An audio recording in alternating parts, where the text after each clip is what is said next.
What's a skill you don't have that you really wish you did? Story 1. Being able to stop my mouth from saying the first thing that comes to mind, and/or thinking, before saying, my brain is screaming, "Stop!" But my mouth is like, "Ha ha ha ha ha, have fun dealing with the shoot I am about to cause." Story 2. Unlearning a language. I studied multiple languages to try and open more job opportunities, and now I know when people are trash talking me, but I'm too embarrassed to let them know lol. Would be easier if I just didn't know lamo. Story 3. Not realizing someone is lying to me, worked a job where was lied to daily for years, and now it's second nature to pick up on lies. And it's not the big stuff. People lie about stupid shoot. It's annoying and wish I could turn it off. Story 4. Gymnastics or acrobatic ability. I did it on and off as a kid, but my overall upbringing didn't allow for consistency. And unlike other skills where you can learn as an adult, like language or instrument, it is very difficult to learn how to do a backhand spring as you get old. Story 5. Navigation. I lived in my hometown till I was 18 and still can't get around the city without a GPS. It took me a year to memorize the route to my job that was 13 minutes away. Width is a northeast? Are you on I-10? IDKM just following the blue line, man. Story 6. Personal money management. My mother worked for a bank for my entire life and taught me absolutely nothing about money, savings, taxes, debt. Nothing. I'm still slightly more than low-key bitter about it at nearly 50. Am lucky I never fudge myself over financially. Story 7. True kindness. I'm nice enough, I think. Other people say I am, at least. But I have to actually go out of my way and get past my brain's automatic obstacles to being kind. My grandma was the kind of person who a stranger could slap and call her a meanie, and she'd be like, "Oh, honey, you sound hungry," and take them to get food and listen to them about whatever is going on in their life and genuinely want to help. I, however, get bumped into at the grocery store and visualize that person getting hit by a truck on their way to their car for way too long before thinking, maybe they're just in a rush. Because they have a sick baby at home, and that's why they needed this Pedialyte in such a chaotic, abrasive manner. I want to be willing to give $1 to the guy outside the grocery store without suspecting that he's just some jerk who's doing this as a scam and has a nicer house than me rather than being actually homeless, which is a very, very real and common thing in my area now, but I can't. I still give them money. Because I'd rather help recklessly than be distrusting and make a truly needy person go without. But the whole time I'm thinking about what that $5 could have bought my own kids and what the likelihood is of them actually needing it. I just wish I could care about people without suspecting ulterior motives. Stupid brain. Story 8. I wish my skill in art would come out of dormancy. I had some incredible lifelike work in the 80s, but now that I have time again, I can't bring forth even a semblance of my previous talent. It's like it was another person. Story 9. Triple cork on floor. I never really was able to put it all together and land it on spring floor. I haven't really been able to trick the past 4 years or so because of the twisties and am getting old. Story 10. Wish I knew more auto mechanic stuff. Unfortunately, bad luck took my dad out early. Mother isn't into that stuff. Poor F and don't own my own car. And I only have one friend with that knowledge and he's pretty busy all the time. Though that should be changing soon, and I can't wait to make him teach me cool car shoot. Story 11. Charming, persuading people and getting them to like me. I was always considered the biggest weirdo in school. I've been getting better over the years to the point where I can currently carry a conversation on the bus stop without weirding people out. But I'm still really bad at making friends, although my friendships tend to be lasting and impactful. Worst part is that my mom is considered a master speaker and persuader. My father was invited to a teaching job about a subject he knew nothing about. His students chose him as class godfather. My older sister is beloved wherever she goes despite being an unstable and violent person. My cousin, who's more like a brother, we grew up together, became the most popular guy in our school while I was the least popular, and he is easily able to get complete strangers to trust him. My grandma was the boss of her neighborhood and every nibbling's and grand nibbling's favorite aunt. Me? I'm just happy if people don't look annoyed when they meet me for the second time. If they remember my name, my day is made. The only exception, for some reason, are service workers. If I go to a restaurant or store just a few times, they always remember me and look happy to see me, despite me being cheap as fudge. Also old ladies, they always love me and compare me to their sons and grandsons. Story 12. Whenever I see a girl who can dance or sing really well, I get a bit envious. But if I had to choose a skill, it would probably be something more impressive, like being able to do large equations quickly or speak multiple languages fluently. Story 13. Oh man, I really wish I could hit a baseball W some distance. I'm a huge Dodgers fangirl. I went to a batting cage for the first time ever in March, and it is so freaking hard to hit that little ball that's going 70 to 90 mph. I didn't even know till that day that I'm a left-handed hitter. I appreciate ball players so much more now. You have to be really darn strong. Actually having better hand-eye coordination in general would be cool. Ha ha ha. Story 14. Dancing, specifically electro swing and contemporary, woodworking, coding, etc. There's a lot of practical skills I would love to know. I play piano, so I really wish I knew guitar. Picking up a lot of other instruments is usually fairly easy for me, except strings and guitar. It's a whole different way of playing. Story 15.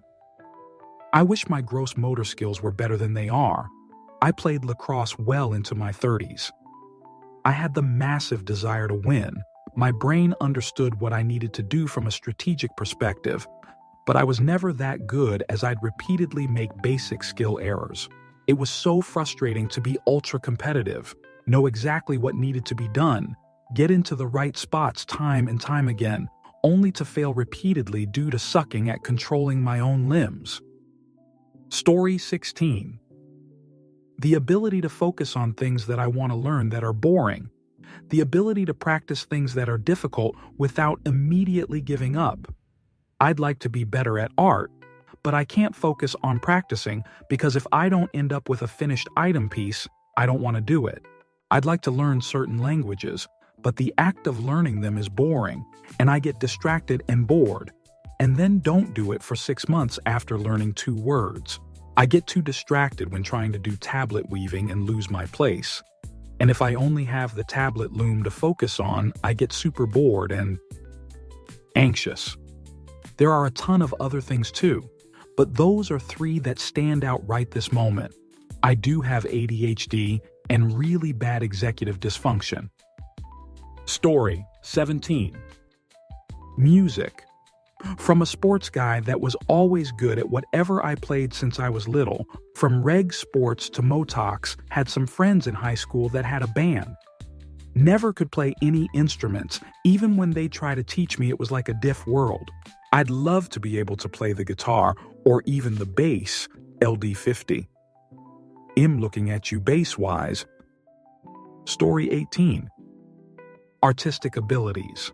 I love doodling and whatnot, but it's the same thing every time. I wish my mind would just wander and let doodles explode all over the sketchbook. I wish I could envision concepts and create exciting stories. I think the creative part of my brain is broken. Story 19. I wish that I was good at math. I wanted to become a scientist, but I thwarted myself by not getting research experience as an undergrad. And I didn't get that experience because I struggled in a statistical analysis class so much that I changed my plans. Story 20. I wish I could draw really well. I had to stop art classes after 8th grade and never picked them back up because I needed a language credit, and my main focus for elective was theater. Theater paid off, but I missed drawing. Story 21. I have a few. Speaking other languages. It's really helpful for traveling. What do you do when you're lost in a city across the world and you don't know the language? You could look at a map, but that's in the native language. Having a semantic memory is good for this, but if you lose it from brain fog or whatever, then what? Math. I only made it to algebra, and I've seen people do calculus. Very complicated. I learned the basics of some harder math than algebra, and I couldn't keep up. Trigonometry, statistics, etc. I also just thought it was boring TBH, even if math does possibly get you a job in finance or something. Basic building handyman type stuff. I used to help my dad work on the house when I was younger, but I have no skills in following instructions for building fixing anything. My skills are sadly more cerebral and harder to show. I basically have semantic knowledge. I know it's a stereotype that guys have to be or are good at that kind of stuff, but I have none of those skills whatsoever. Social skills. As someone with social anxiety and allegedly autistic, I didn't and don't have a lot of friends. I was more focused on learning about my interests, which isn't a bad thing. It just shut me out from talking to people a lot. Story 22. Dividing my focus. I focus on things by ignoring everything else. It makes it hard to multitask properly, and I've had trouble with others because of that. If I'm doing multiple things at once, it's because only one thing actually requires my active attention. I don't need to think about what I'm doing in order to do it, like walking while doing literally anything else. Reading or listening require attention to comprehend though, so I can read while walking, but I can't read and listen, unless they're in sync, because they meld in that situation. But if I'm reading a book and you start talking to me without getting my attention first, I'm going to miss whatever you say before I switch focus. If I'm listening to a song and I need to read my grocery list, I stop hearing the words of the song. It just becomes gibberish. Story 23. Healing the parts of me that I understand logically but can't seem to heal emotionally. Like how my emotionally absent, unstable parents have created in me a desire to perpetually seek unemotionally unavailable, unstable men. I know they're bad for me. But somehow, even with all the best intentions, I find myself in another relationship exactly like all the other ones. Story 24. I wish I could sing. My grandma was an incredible singer. She wanted to be an opera singer before she met my grandpa. I don't know why no one ever brought up the idea of her giving me voice lessons when I was a kid. Story 25. Really wish I knew how to grow crops from nothing. Like I just understand how to make soil work. I wish I was a scientist who knew how to make crops and veg grow no matter the climate. Then from there, grow my own crops, get my own livestock like cows and feed them corn and veg and then fatten them up and have myself some beef. Story 26. A photographic memory. If I could remember everything as long as I put the time in learning it in the first place, I'd live a much more meaningful life. I feel like I lose access to a lot of useful memories for no reason, and it makes me feel defeated. Story 27. Playing an instrument, specifically piano. I just want to dramatically play sad chords during emotional moments or casually bust out a tune at a party like it's no big deal. Instead, I just press keys like I'm trying to reset a printer. Story 28. Play the piano. It's not for a lack of trying. I took lessons for 3 years and just never got better than basic. I had trouble reading notes and remembering what key they meant. Once in a great while, it all would click and muscle, memory would pop in, and it'd be Claire de Luning my afternoon away. I was delighted. Story 29. Networking, chatting, and generally getting people to naturally like you. Even many years as a musician, being lead singer of a band with the associated networking, and I really couldn't get the hang of this enough to really benefit. Story 30. I cannot do math on paper. If I think about it, I destroy my own ability to do it.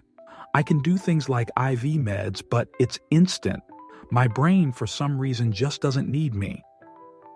Maybe because I'm old and was a paramedic and respiratory therapist, it just became natural. I can't explain it. Story 31. Holding my tongue. Ever since 14, one could say my filter broke. Being the most honest person in the room and having no reservations saying what everyone else is thinking isn't always the best way to go. Amshiki. Story 32. Especially Spanish. Kicking myself for not taking learning it seriously when I was younger. Edit. Was going to edit to say yes, I know I can always learn, but I'm really not at a place in life to take it up, but these comments have me kind of motivated. Stay tuned. Maybe you'll reply to y'all in a year with some success, haha. Answer. Taking Spanish in high school led me to my wife. I took Spanish all 4 years of high school and then eventually minored in the language in college. I didn't use it for 11 years or so, and then I went on a date with this girl I met who was visiting family. We met on a dating app and she kept saying I really don't speak English, but I can write it and read it pretty good. I didn't think this was odd because I can read Italian because of my French and Spanish knowledge. When I met her, turns out she was using Google Translate the whole time. So I said, puedo hablar un poquito de español. She has since told me that this was the will of God and that she was overjoyed that I spoke even a little bit of Spanish. We've been married almost 2 years and know I speak Spanish most of the time at home. It's never too late to start learning. I took my first Spanish class when I was a freshman in high school. Story 33. I wish I could retain other languages. I have a little bit of Arabic, French, and Italian and a 2 base Japanese alphabets, very little kanji, and a little bit more of the language, but only ever enough for reading and not enough to outright speak it. Tried to ask a guy to coffee in Polish because he speaks Russian, not expecting a date but at least a study buddy. I asked him his name. He replied, "Very good." So now he's Mr. Very Good. Can't say I didn't try though. Story 34. Oh, me too. I have tried so hard to learn French, and I can speak it and be understood in most situations. I know the words. I know the rules. But when others speak, I'm 3 words behind after the first 3 words. Story 35. I listened to a podcast with a guy who trains special forces. He said that the guys who are successful in that line learn to focus just on the task at hand. One item he mentioned is meditation. Said a lot of special forces guys will scoff at it when he suggests it. But then, when they do it for a month, they will come back and say it's the best thing they've done. The podcast series is Mental Game, part of the Golfer's Journal podcast. Story 36. The fact that the body releases adrenaline in high stress or threat situations has never made any sense to me at all. Wouldn't it make more sense for your body to naturally become calm and focus when emergencies come up? It seems like such poor design. Story 37. Have you tried clinical anxiety? You get used to the panic pretty quick and just do everything in fight or flight. Very inconvenient until something really panic-inducing actually happens and you appear to have a calm head. Story 38. The solution to adrenaline panic is plenty of practice and protocol to follow. You don't need faith in pure novel problem-solving abilities. You just need to find trust and experience with winning formulas and flowcharts. Story 39. It really comes with practice and learning how to direct that rush of emotions. Try taking up something like martial arts, paintball, or really anything that can stimulate a high-pressure environment, but also allows you to focus on a task at hand. Or go work on a kitchen. That shoot can be super stressful. Story 40. Same. Started learning on YouTube and using ibis paint on my phone.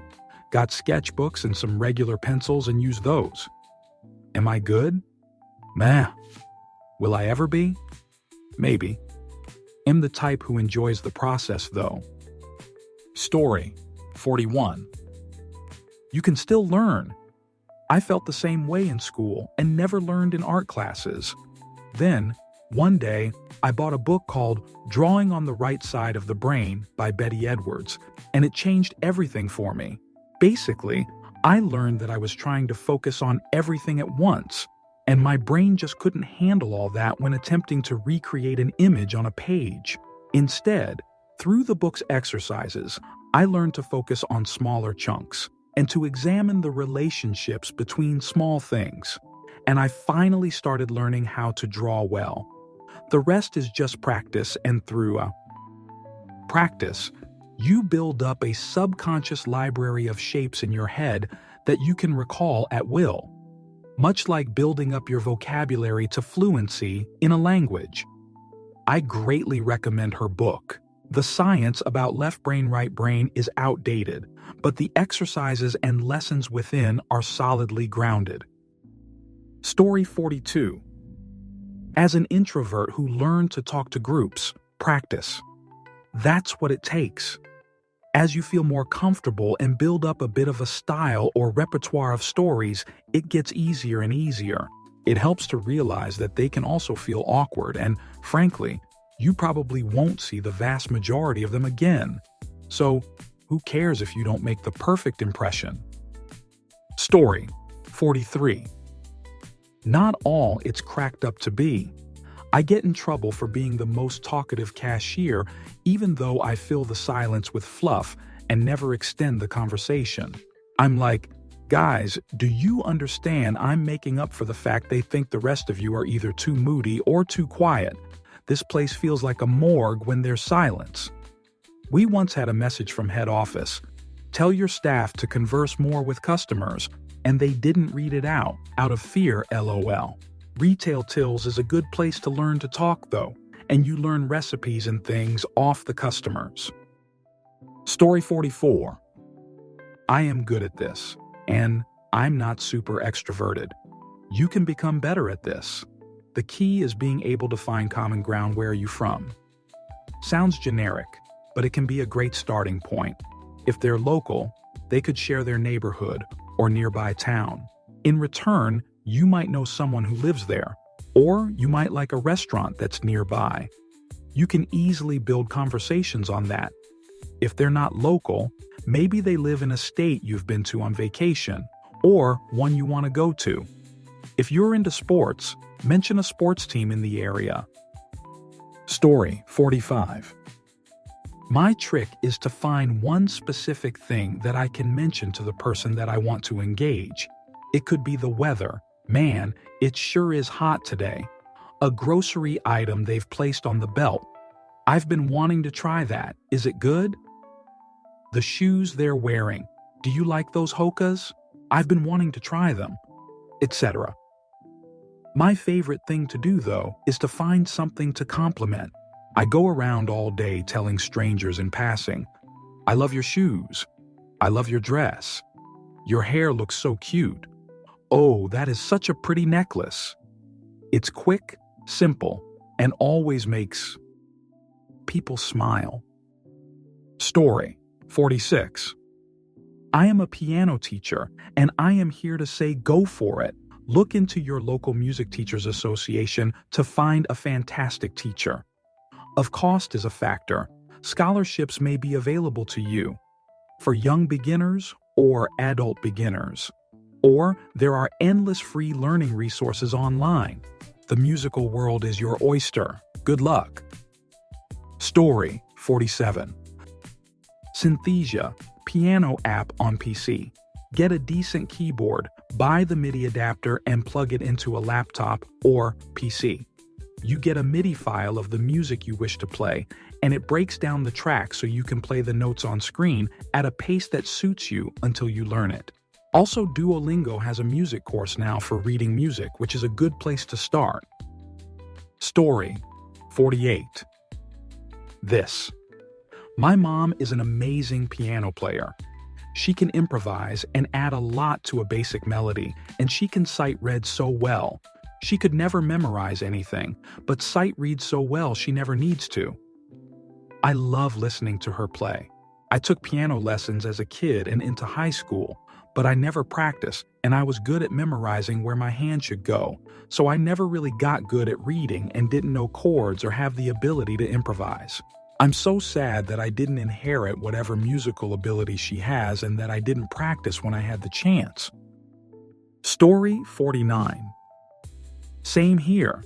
I am terrible at anything other than the basic addition, subtraction, multiplication, division, as well as percentages. Being good at math just seems to lead to a lot of well-paying jobs, which is the main reason I'd want to have that skill. Story 50. I used to think that too, like it was some magical skill. It's not. It's just commitment and daily practice. Being okay with being shoot. It's honestly not that difficult to become proficient. To become amazing is another level, but just pick your instrument and stick with a practice routine. You will be shocked. Story 51. Learned all different types of welding in metal shop in high school. Could never really master arc welding, most common, the kind with the stick, but was good with OA, gas torch wire in other hand, and MIG, gun with wire spool and inert gas tank. If you can get a MIG welding setup, that's much easier to learn than arc welding. Basically, just follow a chart for wire speed and voltage based on the metal you're welding, and if you have a steady hand, it's as easy as drawing with a pencil. Story 52. I have some tips for that, but you didn't ask, so disregard if you're not interested. 1. Sleep and wake up at the same time every day. 2. Eat a big breakfast. 3. Have a IST of 6 to 8 values that you actively work on. Say you value being generous, so you decide to cook a meal for somebody. The most important thing about it is that you don't force yourself to do it. You make a list, and then you go on with your loof, and you review every day for 5 min maximum if you did do something towards that goal value. So you would check if you did something generous that day, and keep track that yes you did or no. And then after 14 days you remove the things you didn't do, and change it for other things. Answer. Genuinely, thank you so much for this. This actually makes a lot of sense to me. I've tried a bunch of betterment self-help behaviors that never seem to stick, but to break it down to 1. What do you value? And 2. What can have you done that can help strengthen your ability to align yourself with that value just makes so much sense to me. I rarely eat breakfast. Maybe I ought to do that more, but I generally do a pretty good job of getting a regulated amount of sleep, though I do also semi-regularly have to get up a few hours early to do things, as I work night shift and will have to get up earlier than normal to partake in normal social activities.